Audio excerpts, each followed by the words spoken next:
He thought he was exposing the truth, but the truth was watching him back. At 2:13 a.m., the final audio file was uploaded to his cloud.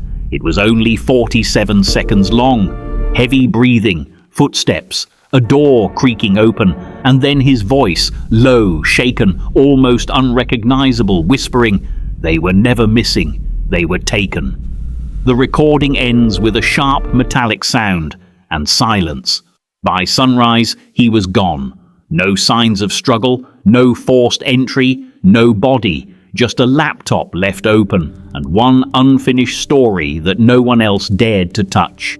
His name was Daniel Reeves. Daniel wasn't famous. He wasn't the kind of journalist you see on national TV. He worked for a small independent outlet in Ohio. Long hours, low pay, chasing stories no one else cared about. But Daniel had something most people didn't: patience and an obsession with patterns. He lived alone in a quiet apartment above a laundromat. His life was simple: coffee, late nights, and a wall covered in notes and photographs, missing persons reports, news clippings, maps with red pins. It wasn't random, that's what he kept saying. "People don't just vanish," he once told a colleague. "Not like this, not in patterns." Most ignored him until he found her. Her name was Emily Carter, 17 years old, straight A student, no history of running away. She disappeared on a Tuesday evening, just 2 blocks from her home. No witnesses, no suspects. The case went cold in less than 2 weeks, but Daniel didn't move on because Emily wasn't the first. When he started digging deeper, he found at least 6 similar disappearances across 3 states. Same age group, same time window, same eerie lack of evidence, and one more detail. All of them had visited the same website within 48 hours before they vanished. It was a mental health support forum. Anonymous, quiet, easy to overlook. But Daniel didn't overlook anything. He created a fake account and joined the forum. At first, it seemed normal. People sharing struggles, depression, anxiety, loneliness. But then he noticed something strange. Certain users weren't looking for help. They were watching. They asked very specific questions. Where do you live? Do you feel safe at home? Have you ever wanted to disappear? And then they would go silent. Shortly after, another user would vanish from the forum. Daniel started tracking usernames, timestamps, IP traces. It wasn't easy, but piece by piece, a pattern formed. This wasn't a support group, it was a hunting ground. The more he uncovered, the more uneasy he felt. Emails began appearing in his inbox, blank messages, no sender. His phone would ring once, then stop. One night, he returned home to find his door slightly open. Nothing was stolen, but his wall of notes had been rearranged. Someone had been inside. That's when fear turned into something else.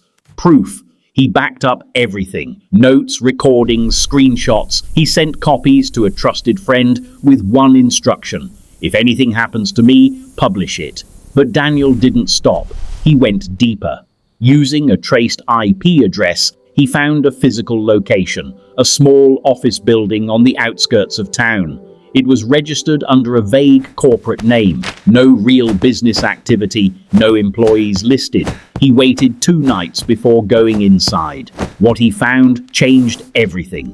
Rows of computers, dozens of screens, profiles, photos, personal data. Not just Emily, hundreds. Every missing person he had tracked, and many more. This wasn't random. It was organized, calculated. And then he saw something worse. A schedule, dates, names, locations, future targets. Daniel realized he wasn't just uncovering a story. He was inside an operation. And they knew. That's when everything spiraled. The next day, his access to the forum was blocked. His email accounts locked. His bank cards stopped working. It was like he was being erased. That night, a black SUV parked across from his apartment. It didn't leave. Daniel tried to go to the police, but something felt off.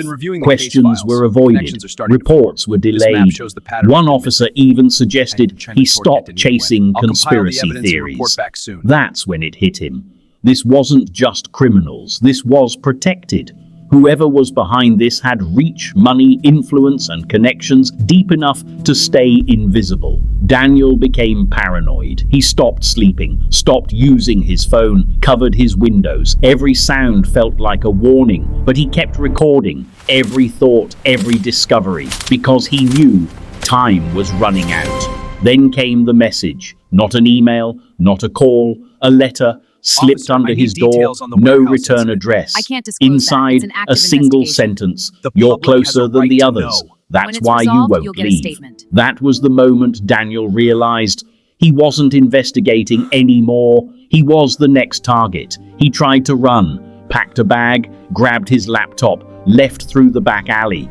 But they were already there. The abduction was quick, clean, silent, no witnesses, just like the others. When Daniel woke up, he was in darkness, cold concrete floor, hands restrained, a faint hum of electricity in the background.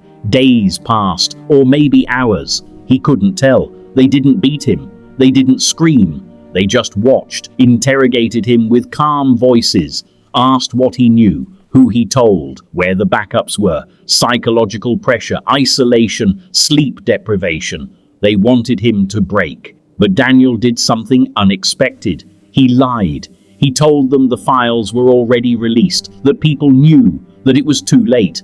For the first time, they hesitated.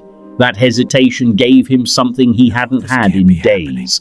Hope, and he used it. When they moved him, blindfolded, disoriented, he counted steps, turns, time between doors. He waited, and when the moment came, he ran. It wasn't perfect, it wasn't clean, but it was enough. He escaped, barely. He stumbled onto a highway miles outside the city. A passing driver called emergency services. Daniel survived, but the story didn't end there, because when authorities investigated the location he described, there was nothing. No building, no equipment, no records. It was gone, completely wiped, like it never existed. Daniel released everything he had. The recordings, the data, the patterns. It spread fast. Online forums, independent media, public outrage. An investigation was opened, but no arrests were made. No organization identified. No missing This victims place is recovered. completely empty. Officially, Nothing at all. the case I know, it's remains like they were never unsolved. here. As But for where's the Daniel, evidence? he The gave tracks? one It's like the final ground has been interview. wiped He clean. looked This different, makes no sense. thinner, tired, like a man who had seen something he couldn't forget. When asked if he felt safe, he didn't answer right away. He just stared at the camera and said, "They don't need to hide anymore." 2 days later, Daniel Reeves disappeared. Again, this time for good. No recordings, no clues, no trace. Just another name added to the list he spent his life trying to expose. And somewhere out there, the system he uncovered is still running, watching, waiting, and choosing who disappears next.